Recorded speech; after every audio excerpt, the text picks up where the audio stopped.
မေကိုမေရှာခွင့်ပြုပါရှင်ဖေ။တပည့်တော်တို့ခရီးသွားတွေအနေနဲ့ပေါ့နော်။တခါတလေကြားလို့ရှိရင်အချိန်လုံးလို့ပဲဖြစ်ဖြစ်ဒီလိုမျိုးနေရာဒေသအခက်အခဲကြောင့်ပဲဖြစ်ဖြစ်ဘုန်းကြီးကျောင်းတွေမှာတခါလေကြားလို့ရှိရင်ပေါ့နော်။မေဆရာတော်ကျောင်းနိုင်ဆရာတော်ကိုရှောက်ပြီးတော့တဲခုံလေးရှိပါတယ်ရှင်ဖေ။အဲ့လိုမျိုးဆိုလို့ရှိရင်အမျိုးသမီးယောဂီရဲ့အနေနဲ့ဘယ်လိုပြုမှုရပါမလဲရှင်ဖေ။တပည့်တော်ကြားဖို့တာကြတော့ဖေ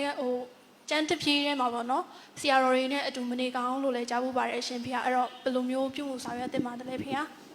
တဲကိုတဲ့အခါမှာတန်ဃာတော်တွေမရှိတဲ့အဆောင်ဆိုရင်တော့အဆင်ပြေတာပေါ့နော်တန်ဃာတွေသတင်းသုံးတဲ့အဆောင်ဆိုရင်တော့မျိုးသမီးမတဲတယ်ကို့အတွက်လည်းမကောင်းတန်ဃာအတွက်လည်းမကောင်းလေနော်ကို့ကြောင့်လည်းတန်ဃာတော်တွေမှာအာဘက်တန်တယ်ကို့အနေနဲ့မျိုးသမီးတယောက်အနေနဲ့လည်းအမျိုးဆရာတော်တန်ဃာတော်တွေနေတဲ့အဆောင်မှာဘလို့မှမတင်တော့အဲ့တော့တိချမ်းအဆောင်တစ်ခုရရင်တော့အဆင်ပြေပါတယ်နော်သူက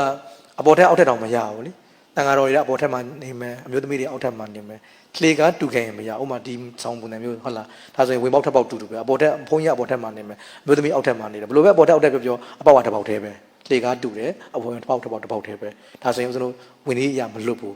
အကယ်၍အောက်ထက်ကအပေါက်တက်ဒီအပေါ်ထက်ကိုဦးဇင်းတို့နောက်တစ်ပေါက်ကထွက်မယ်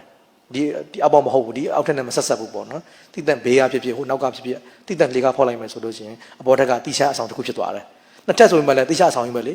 သူ့ဝင်ပေါက်ထက်ပေါက်သူ့ဟာနဲ့သူအပေါ်ထက်ကလည်းတက်တက်အောက်ထက်ကလည်းတက်တက်အဲ့လိုဆိုလို့ရှိရင်တော့ကျွန်တော်ကတစ်ထက်တည်းနှစ်ထက်ဆိုပေမဲ့လည်းတိချာဖြစ်သွားတဲ့အတွက်ကြောင့်အားကြတော့ဝီနီနဲ့လွတ်တယ်ဒါအပြစ်မရှိဘူးဒါကြောင့်ကျွန်တော်နှစ်ထက်ဆောင်လေကားတူတယ်ဆိုလို့ရှိရင်အမျိုးသမီးတွေမနေသင့်ဘူးနော်အဲကြောင့်